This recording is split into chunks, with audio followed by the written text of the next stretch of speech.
Ciao a tutti, eccoci qua con un nuovo video. Oggi faremo un breve video sul dimagrimento localizzato. Oggi risponderemo a una delle domande più gettonate sull'ambito del fitness ed è quella se il dimagrimento localizzato esiste o meno.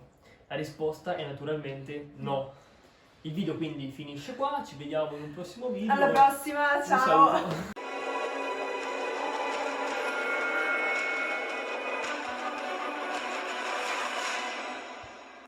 Scherzi a parte ragazzi, sapete che a noi piace dare un perché alle cose e quindi vi diremo perché il dimagrimento localizzato non esiste. Partendo dalle basi, nel nostro corpo esistono due tipologie di grasso, di adipe. Il grasso viscerale, che è quello che in poche parole è un grasso profondo che ricopre gli organi interni. È quel grasso che risulta difficile da mandare via e va via appunto a percentuali di massa grassa già basse. L'altra tipologia di grasso è quello sottocutaneo. Il grasso sottocutaneo, come dice la parola stessa, è quel grasso che si trova sotto la pelle e quindi durante una dieta ipocalorica sarà il primo ad essere eliminato. Facendo un esempio, quando noi iniziamo una dieta ipocalorica, il primo grasso da andare via sarà sicuramente quello sottocutaneo. Se noi prolunghiamo questo deficit calorico nel tempo, anche il grasso viscerale sarà in parte eliminato. Questo per dimostrarvi che comunque il dimagrimento ha bisogno di tempo prima di avvenire. Quando parliamo di dimagrimento rimane sempre in primo piano il concetto della soggettività.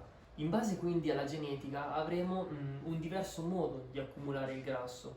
Questo perché? Perché la struttura ormonale determina anche l'accumulo di grasso. Abbiamo ad esempio nelle donne un accumulo di grasso maggiormente a livello dei fianchi, dei glutei, della pancia, dato da una maggior produzione di estrogeni, mentre l'uomo tende ad accumulare più grasso a livello della pancia e sulla parte superiore del corpo. Con questo cosa voglio dire? Voglio dire semplicemente che il modo di accumulare grasso è diverso da persona a persona, però il modo in cui il grasso viene eliminato risulta identico.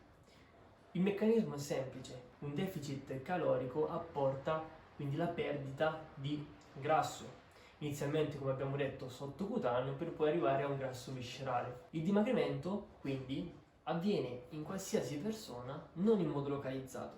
Questo che significa? Significa che se avremo un eccesso di grasso a livello addominale, facendo gli addominali non avremo una diminuzione del grasso addominale, ma allenandoci e quindi aumentando il dispendio energetico avremo una diminuzione di grasso se la dieta è ipocalorica a livello del corpo in toto, in generale.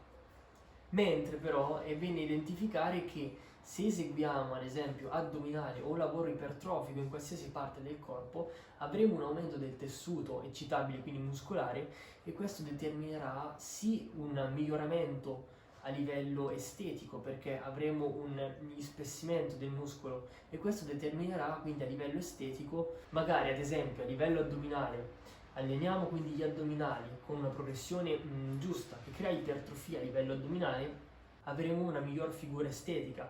Questo perché? Perché anche se il grasso presente a livello addominale è pressoché invariato, avremo un aumento dell'ipertrofia del tessuto sottostante che sarà più visibile dall'esterno, ma il grasso rimarrà invariato. Per avere quindi i cosiddetti addominali scolpiti è importante e assolutamente essenziale ridurre il grasso addominale, se no gli addominali non usciranno mai, ma questo funziona per tutti. Poi entra anche in gioco l'aspetto ormonale. È normale che se abbiamo delle problematiche a livello metaboliche il percorso di dimagrimento sarà molto più difficile rispetto a una condizione normale a livello metabolico. Eccoci arrivati alla fine di questo video, speriamo di avervi chiarito tutti i dubbi riguardo il dimagrimento localizzato. Se è così lasciate un mi piace ed iscrivetevi al canale e se vi va lasciateci un commento perché ci fa sempre molto piacere. Come sempre vi ricordiamo di iscrivervi alla nostra pagina Instagram Improve by Strength, come al solito in descrizione. Ci vediamo in un prossimo video, un saluto dal team EBS. Ciao! Ciao.